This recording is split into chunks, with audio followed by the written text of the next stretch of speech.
우크라이나에서의 언어 정책과 민족 차별에 대한 주장은 다음과 같습니다. 1996년 우크라이나는 헌법 제10조에서 우크라이나어를 유일한 공용어로 지정했습니다. 이는 학교 교육이나 공공기관 등에서는 당연히 공용어인 우크라이나어를 사용하도록 했습니다. 2012년 친러시아 성향의 야누코비치 정권 때 인구의 10% 이상이 사용하는 언어에 대해 해당 지역 공식어로 사용할 수 있다는 언어법이 발표되었습니다. 이로 인해 동부 상당수 지역에서 러시아어를 공식어로 사용할 수 있게 된 것입니다. 2014년 이후 유로마이단 혁명 이후 들어선 정권이 개정한 언어법은 러시아어와 러시아어 사용자에 대한 차별이라기보다 야누코비치 정권이 만든 악법을 원래대로 되돌린 것입니다. 2019년 개정된 언어법에서는 기본적으로 우크라이나어로 먼저 서비스를 제공하도록 하고 있지만 고객이 우크라이나어로 소통이 어려운 경우에는 고객이 원하는 언어를 직원이 구사할 수 있고 또 동의하는 경우 해당 언어로 안내할 수 있습니다. 2019년 개정된 언어법은 관공서나 교육기관 그리고 TV 등의 매체에서 우크라이나어 사용 비율을 높이겠다는 것이지 일상 대화에서의 러시아어 사용을 금지시킨 것은 아닙니다. 하지만 우크라이나 기업에서는 2022년 여름부터 러시아어를 사용하는 사람들에게 벌금이 부과되기 시작했습니다. 이러한 사항들을 종합해보면 우크라이나에서의 언어 정책은 민족 차별이나 탄압이라기보다는 언어의 다양성과 다양한 언어 문화가 한데 어우러져 살아가는 다양성을 인정하고 보호하려는 노력으로 볼 수 있습니다. 그러나 이러한 정책이 일부 러시아계 주민들에게는 차별과 탄압으로 느껴질 수 있습니다. 이들은 자신들의 언어인 러시아어가 공식적으로 인정받지 못하고 대신 우크라이나어를 사용하도록 강요받는다는 점에서 불만을 표현하고 있습니다.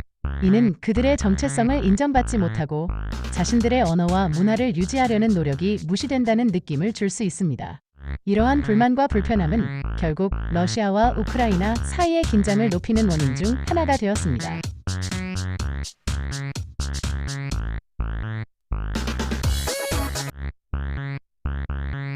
중국에서의 몽골어 정책에 대한 논란은 다음과 같습니다.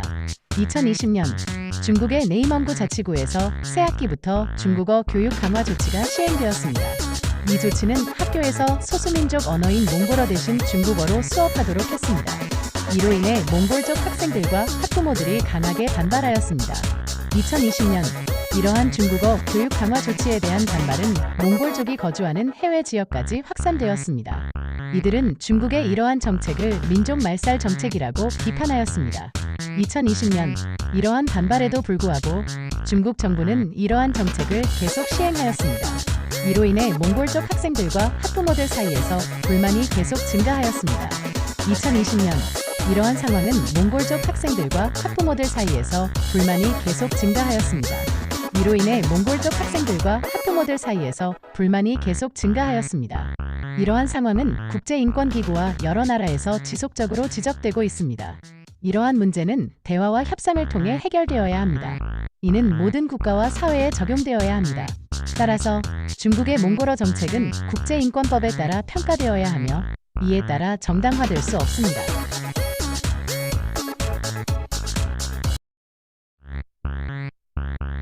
우크라이나 내전과 이후의 전쟁 과정은 다음과 같습니다. 2014년 우크라이나에서는 친러시아 분리주의 반군과 우크라이나 정부군 사이에서 내전이 발생했습니다.